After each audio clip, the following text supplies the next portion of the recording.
on filmsgonewild.com. My name is John Wildman, and we are going to talk about the film Black, White, and the Greys. We have with us Marchelle Thurman. She's a writer, director, actor, executive producer. I think she did craft services as well. Jablonski, a producer and actor in the film. Welcome to the show, you both. Thank you for having us. My name on screen, I know here says Louis Jablonski. That's actually my birth name, but it's Jay Jablonski. That's all I've ever been called my life. Well, I'm glad I wasn't looking at that. And of course, you know, I've met you, so I know it was Jay. Right. Yeah. All right, we always start this by having our filmmakers introduce the audiences to the film because they probably have not seen it as yet. So Marchelle, why don't you do the honors and tell us about Black, White, and the Greys?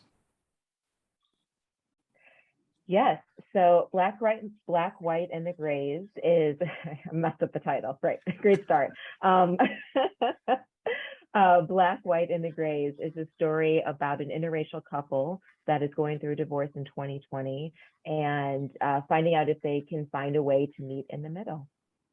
I'll tell you, it's a lot to talk about, and unfortunately, you know, and not as much time as I wish I had for our shows. But man, you know, this film is kind of like watching War of the Roses at first, and you're wondering, are we going to survive this? Let alone the couple we're watching on the screen, but we're wondering in the audience, are we going to be able to survive, you know, our own personal couples counseling with these two? And you know, and yet, you know, to the film's credit, it really, you know, it's like that reaffirmation of people that you think are just too far gone, and in this case, a relationship that you think is too far gone. And I think it really is, you know, not to give any spoilers, but it takes you on a journey that you're probably not expecting from the first scene that you land us right in the center of. I want to start off the conversation with this, and let's talk about the script.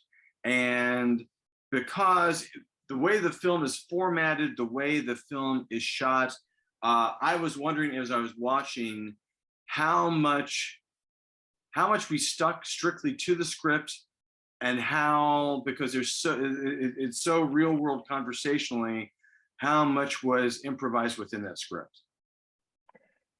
So there actually wasn't that much improv. When we were rehearsing, me and Casey, we did a lot of Zoom rehearsals. Sometimes when we were rehearsing, we would ad lib something. We're like, oh, that's good. Let's add that to the script. So improv in that sense was used. But in terms of filming, I mean, we're independent film. We filmed this in 15 days. There was no time.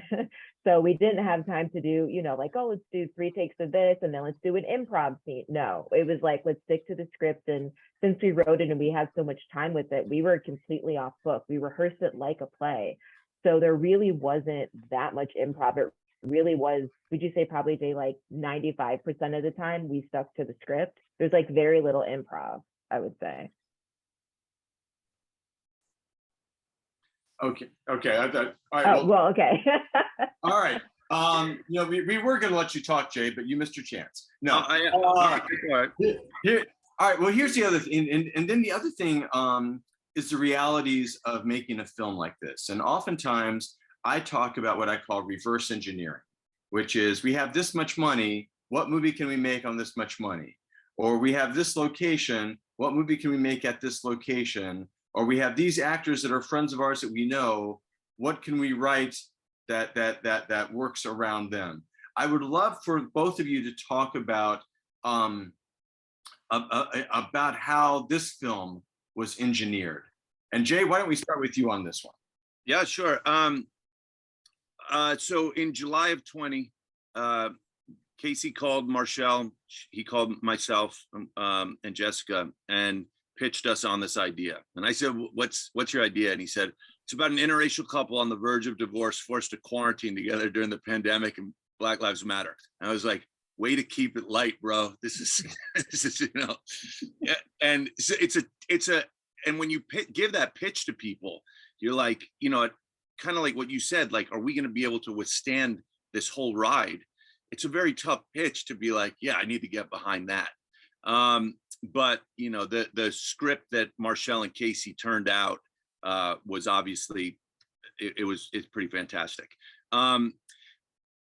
We decided to do this during the height of COVID, not you know, during 21. We shot it April of 21, so safety was imperative, and we had a very limited budget. We didn't have extra for anything. So now you're putting COVID compliance and safety up front. You're trying to find locations. You're trying to pay your cast and crew, all of that kind of stuff. And there wasn't a penny to spare. So you were trying to make something out of nothing. And fortunately, the script, because it is such, it's I don't want to say it's single location, but it's very central to this household and the surrounding areas.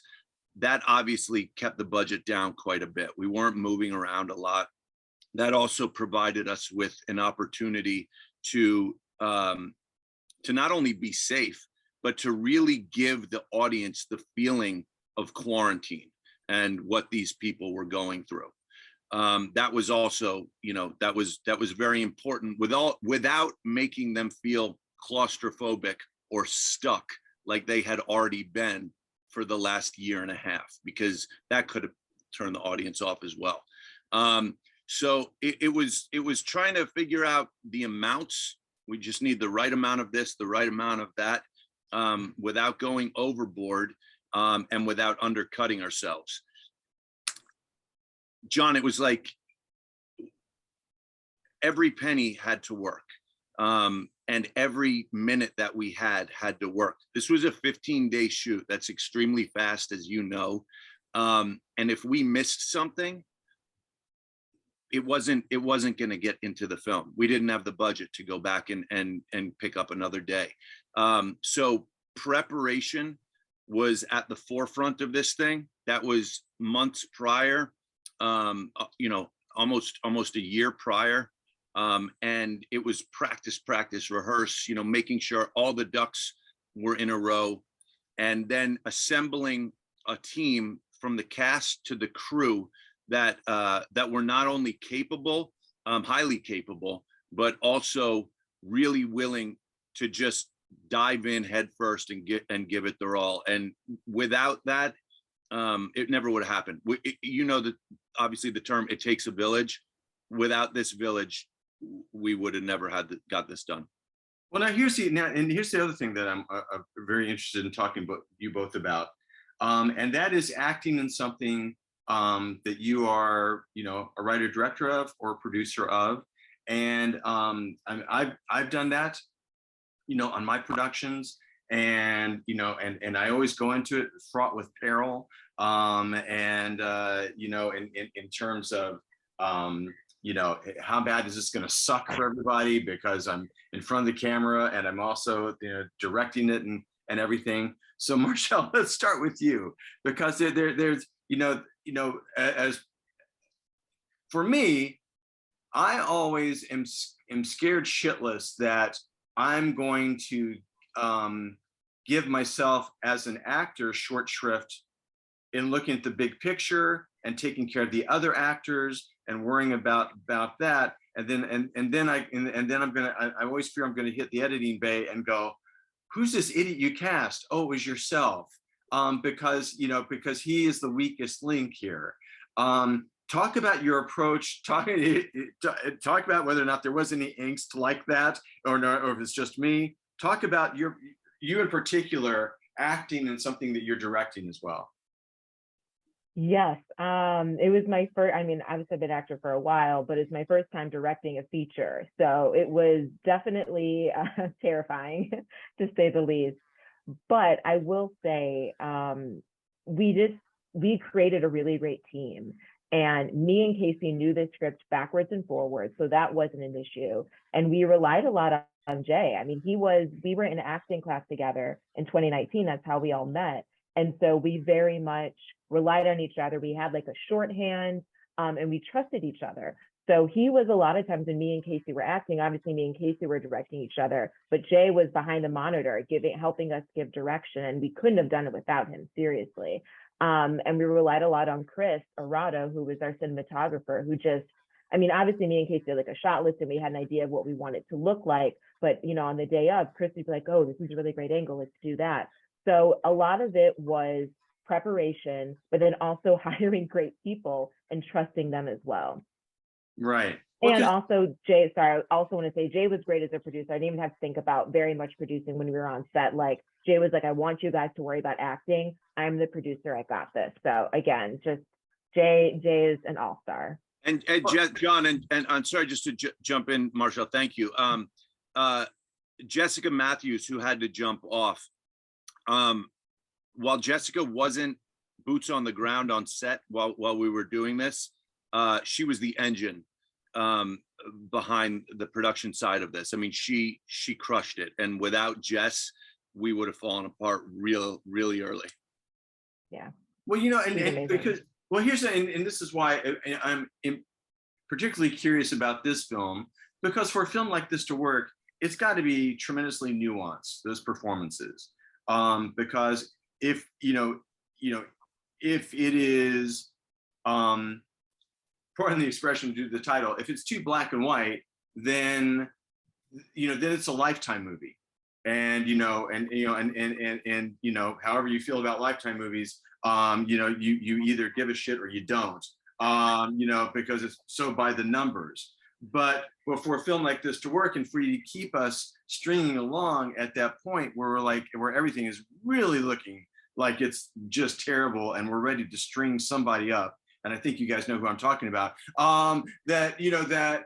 if we're going to make it past those moments, then it's going to be because we see these different levels of humanity, certainly in our two main characters, our couple, to go, there's something there still. There's something redeemable. And that's hard to accomplish if you're not behind the camera looking at the monitor going, give me another one with about 15% less of that, those kind of things, right? Mm-hmm. So now let's move to the editing bay. You guys are looking at this footage that you got over 15 days, and and now you've got to cut it together. And usually when you have an assembly, and again, maybe it's just me, but I don't think it is, you get an assembly cut, and as the writer, you go, this is not my beautiful house. This is not my beautiful, you're David Byrne all of a sudden, right? You're going, what happened?